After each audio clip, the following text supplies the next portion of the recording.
O objetivo do vídeo é fazer com que o interlocutor entenda o processo produtivo de cachaça e tenha argumento suficiente para transmitir os valores necessários para efetuar a venda da cachaça artesanal premium. Muitos têm dificuldade de explicar e convencer o cliente por que uma cachaça alambique de cobre premium é muito mais cara do que uma cachaça industrial. Nós vamos ver agora a diferença de produção entre uma cachaça artesanal, também conhecida como cachaça de alambique de cobre, de uma cachaça industrial, também conhecida como cachaça de coluna.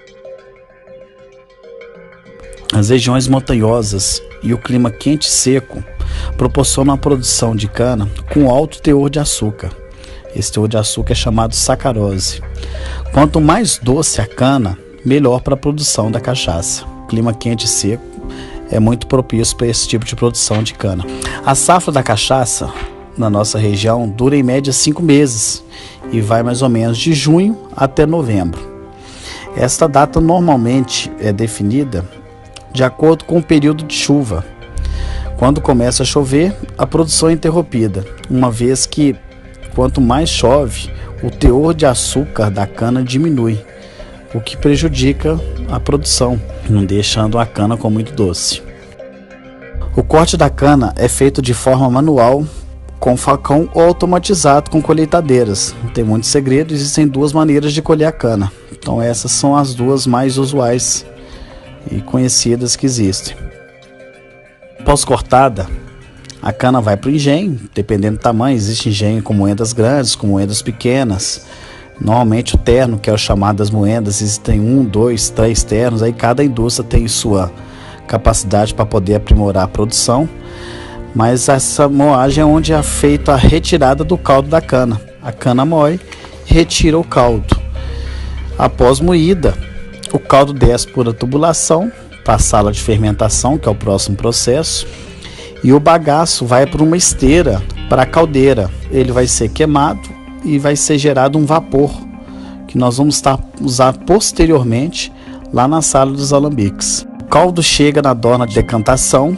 Essa dorna serve para poder barrar as impurezas. E aí, em seguida, ela segue para o tanque de diluição. O caldo é diluído com água para padronização das quantidades de açúcar existente no caldo. Existe um padrão onde a gente mantém o limite de quantidade de açúcar do caldo para poder, antes de jogar no fermento, nas dornas de fermentação. Após essa diluição, o caldo é distribuído para as dornas, onde será acrescentado o fermento.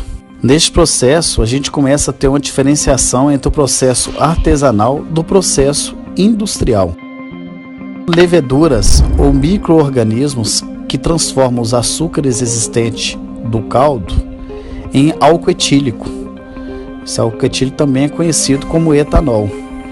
Então as leveduras elas vão liberando bolha de gás carbônico à medida que eles vão consumindo o açúcar, até zerar totalmente o açúcar existente nesse caldo. Aí significa que o moço foi todo fermentado, que ele parou de trabalhar.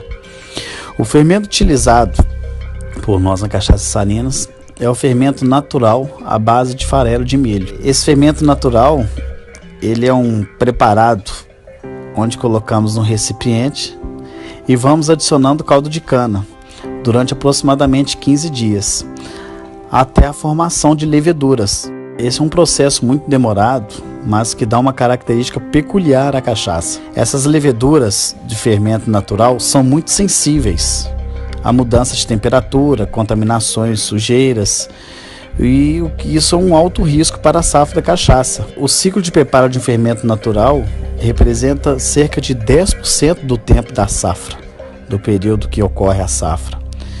Então uma perda num fermento causa grandes prejuízos para a produção.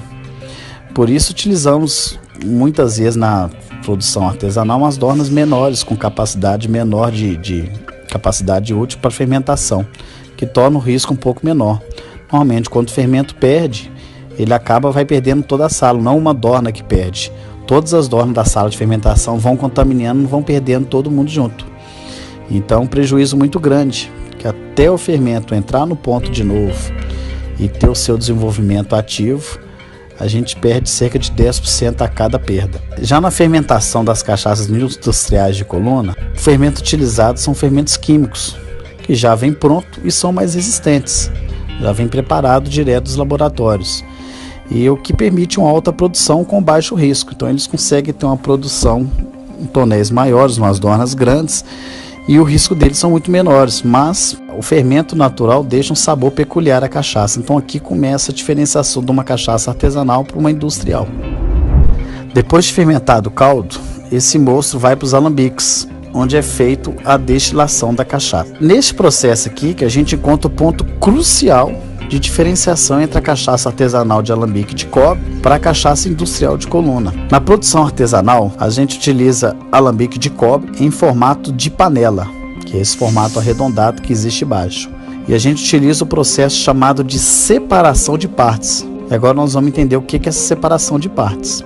Então a gente coloca o mosto fermentado no alambique, o vapor que é gerado lá em cima na caldeira desce pela tubulação e aquece essa panela do alambique. Após fervido, o álcool que está presente no mosto, o etanol, começa a evaporar. Então ele vai subindo pela torre, tem cerca de 3 metros de altura. No topo, ela recebe um choque térmico com água fria do lado de fora e faz com que o vapor desce pela longa. Então o vapor está aqui dentro dessa tubulação, do lado de fora passa-se água fria e faz com que o vapor dentro da tubulação se condense, onde a gente chama de destilação, processo de destilação. Nessa destilação nós separamos o líquido destilado em 3 partes, que é o chamado de separação de partes, sendo elas, a primeira parte é a cabeça, então são os 20% iniciais da destilação.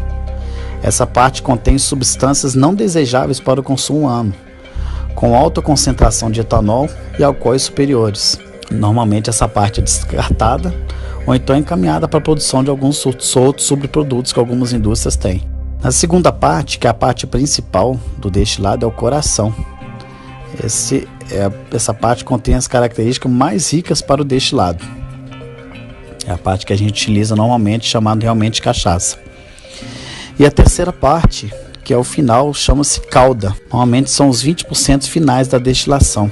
Também chamado de água fraca, porque possui pouca quantidade de álcool e o paladar não é muito agradável. Essa parte também a gente acaba descartando ou encaminhando para a produção de outros subprodutos. Por não possuir fiscalização, de uma maneira geral, a cabeça e a cauda são misturadas e vendidas como cachaça granel informal. São essas cachaças que a gente às vezes encontra em galão de 200 litros, em galão de 2 litros, que os bares muitas vezes vendem. Apesar delas não passarem a análise química, o paladar é corrigido às vezes com caramelo, então fica um paladar agradável e faz com que muitas pessoas pensem que estão ingerindo um produto bom, de boa qualidade, mas na realidade é um produto extremamente prejudicial à saúde, que não passa em análise nenhuma. Agora nós vamos explicar na produção industrial qual que é a diferença. Na produção industrial, utiliza-se altas colunas de aço inox para aproveitar o máximo destilado. E aqui não se consegue fazer a separação de partes, porque o interesse maior é o aproveitamento máximo destilado. Esse processo ele é chamado de produção contínua. Essas colunas possuem cerca de 20 a 30 metros de altura e elas não são de cobre, porque se fosse de cobre, o grau de contaminação desse componente seria muito alto, porque a área de contato do vapor nas colunas ia ser muito alto. Quanto mais altas essas colunas, mais se consegue aproveitar o destilado. Então vai aproveitando-se ao máximo todo o álcool que existe dentro do mosto fermentado. Passamos agora para o processo de envelhecimento.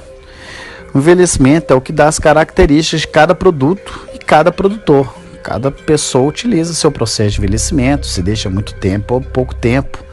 Então, tempo de envelhecimento, as madeiras utilizadas para envelhecimento, se são tonéis novos ou velhos, se são tonéis grandes ou tonéis pequenos, tudo isso vai dar uma particularidade de cada produto, de cada marca.